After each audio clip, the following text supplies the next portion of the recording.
ভালো ফলাফল দেখা যাচ্ছে। খুব ভালো লাগলো। খুব ভালো আছে। ভালো ফলাফল হয়েছে। এখন অনেক ভালো আছে।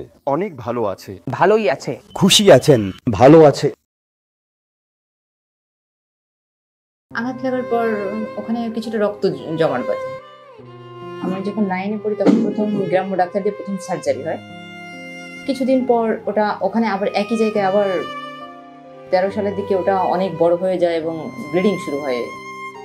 6 মাসের ভিতরে আমার স্টোমাকে ব্লিডিং শুরু হয়, স্টুল কালো হতে থাকে। আমার নাম মিনারানী বিশ্বাস।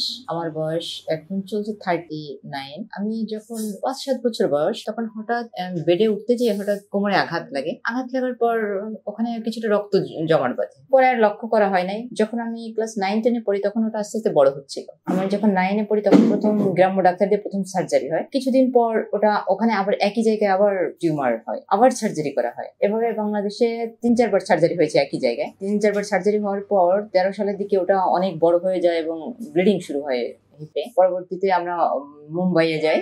ওখানে মুম্বাইয়ে সার্জারি হয়। আমার সার্জারি হওয়ার পর ওখানে পরবর্তীতে কোনো ট্রিটমেন্ট না নিয়ে চলে আসি। 17 সালে আবার স্প্লিন অ্যাটাক করে, তখন আমি ক্যান্সার সেন্টারে দেখাই। ওখানে ফার্স্ট ট্রিটমেন্ট শুরু হয়। ওরা একটা ট্যাবলেট খেতে দেয়, ওরাল কেমো ইমার্টিনিব। ওটা 3 বছর চলে। 3 বছর চলার পর টিউমারটা যখন সাইজে একটু ছোট হয় 20 সালে এটা আবার সার্জারি করে। এরপর আর কোনো কেমো বা কিছু চলেনি, বেশ ভালোই ছিলাম 2 বছর। 22 সালে আমার স্টোমাকে দুটো স্পট দেখা দেয়। 22 সালে তখন আবার ক্যান্সার সেন্টারে ওখানে এসে ওখানে ওদের সাথে কন্ট্যাক্ট করা হয়, বায়োপসি করে ডার্মাটোফাইব্রোসার্কোমা ধরা পড়ে। পরবর্তীতে ওরা বলে দেখে 6 মাস দেখা যাক, যদি বড় হয় পরবর্তীতে ডিসিশন নেওয়া যাবে। 6 মাসের ভিতরে আমার স্টোমাকে ব্লিডিং শুরু হয়, স্টুল কালো হতে থাকে। এরপর কেমো দেয়, 12টা কেমো চলে। 12টা কেমো চলার পর এখনো ওরাল কেমো চলছে, আর কোনো সার্জারি হয়নি। এখন তো এখানে এসেছি।